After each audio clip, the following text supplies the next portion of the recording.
ازواج کے علاوہ اولاد کے لیے بھی ہمیں قرآن و سنت میں دعائیں سکھائی گئی ہیں اور ان کا بھی اہتمام کرنا چاہیے. انسان اپنی زندگی میں اپنی بہترین کمائی اپنی اولاد ہی کو سمجھتا ہے، اور انسان اپنی زندگی کا بہترین سرمایہ اپنی اولاد پر خرچ کرتا ہے، اور اپنے بعد بھی ان کے لیے ہر طرح کی راحتیں اور نعمتیں چھوڑ کر جانا چاہتا ہے. لیکن اگر اولاد نیک ہو تو وہ والدین کے لیے صدقہ جاریہ بھی بنتی ہے، اور والدین کے خون پسینے کی کمائی کو ان کی زندگی میں اور ان کی زندگی کے بعد بہترین جگہوں پر استعمال کرتی.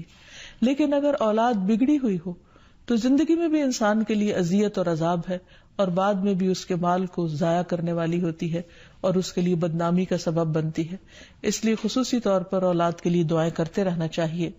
نبی صلی اللہ علیہ وسلم نے فرمایا 3 قسم کے لوگوں کی دعائیں قبول ہوتی ہیں اور ان کی قبولیت میں کوئی شک و شبہ نہیں: مظلوم کی دعا، مسافر کی دعا، اور والد کی دعا اپنی اولاد کے لیے. یعنی جب باپ اپنے بچوں کے لیے دعا کرتا ہے تو وہ دعا بھی قبول ہوتی ہے. اسی طرح نبی صلی اللہ علیہ وسلم نے اس بات سے بھی منع کیا کہ کوئی اپنی اولاد کے خلاف دعا کرے یا اس کو بد دعا دے، کیونکہ وہ بھی قبول ہو جاتی ہے اور پھر انسان کے لیے پریشانی کا باعث بنتی ہے. اس سلسلے میں نبی صلی اللہ علیہ وسلم نے فرمایا اپنی اولاد کو بد دعا نہ دو، ایسا نہ ہو کہ وہ اللہ کی طرف سے قبولیت کی گھڑی ہو اور وہ تمہارے لیے قبول کر لے. اور اگر انسان کی ایسی دعا قبول ہو جائے تو پھر انسان کے لیے سخت پریشانی کا باعث ہو سکتی ہے یہ بات. پھر اسی طرح یہ ہے کہ اگر کسی کی اولاد نہ ہو تو اس کے لیے بھی دعا سکھائی گئی ہے، اور وہ دعا ابراہیم علیہ السلام کی دعا ہے، جس میں وہ کہتے ہیں رب ہب لی من الصالحین، اے میرے رب مجھے نیک اولاد عطا فرما، صالح لوگوں میں سے عطا فرما. فبشرناہ بغلام حلیم، تو ہم نے اسے ایک بردبار بیٹے کی بشارت دی. یعنی اللہ سبحانہ وتعالیٰ نے ان کی دعا سن لی، اور یہ دعا بہت عرصے کے بعد سنی گئی تھی لیکن بہرحال سن لی گئی. ابراہیم علیہ السلام اللہ کے دوست تھے اور مستجاب الدعوات تھے، ان کی دعائیں قبول ہوتی تھی. لیکن یہاں یہ بات بھی پتہ چلتی ہے کہ دعا کی قبولیت کا مطلب یہ نہیں کہ جس وقت انسان منہ سے کوئی بات نکالے اسی وقت پوری ہو جائے. اس کی پورے ہونے میں بعض اوقات کئی سال گزر سکتے ہیں، جیسے ہم دیکھتے ہیں یوسف علیہ السلام کے واقعے میں، ابراہیم علیہ السلام اور دیگر پیغمبروں کے سلسلے میں.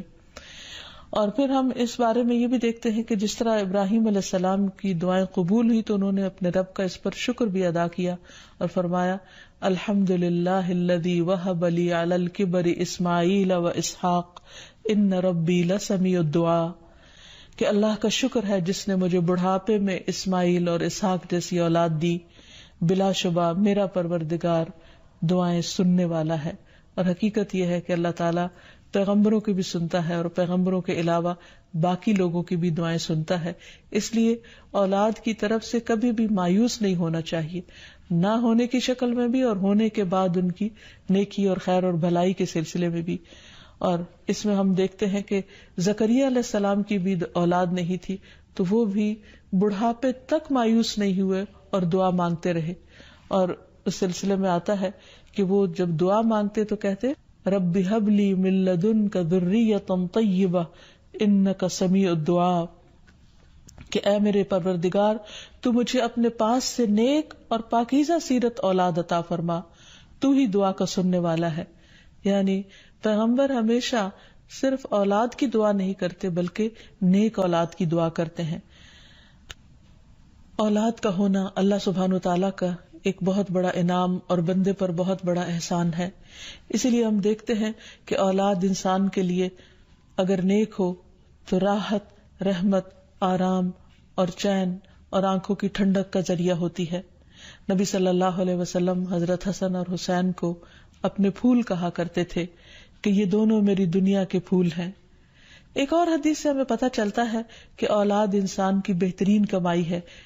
فرمایا ان اولادکم من اطیب کسبکم، تمہاری اولاد تمہاری سب سے بہترین کمائی ہے، بس اپنی اولاد کی کمائی میں سے کھاؤ، یعنی وہ انسان کے لیے حلال ہے، جائز ہے. پھر اسی طرح بیٹیاں جو ہیں ان کی تعلیم و تربیت اور ان کی پرورش بھی ایک بہت خیر و بھلائی اور جنت کمانے کا ذریعہ ہے.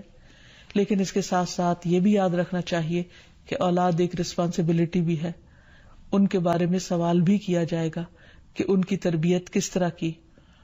پھر خصوصی طور پر اسے ماں کی ذمہ داری قرار دیا گیا. اگرچہ ماں اور باپ دونوں ذمہ دار ہیں، لیکن عورت سے اس کے گھر والوں یعنی اس کے بچوں کے بارے میں اس سے سوال ہوگا کہ اس نے ان کی تربیت کیسے کی.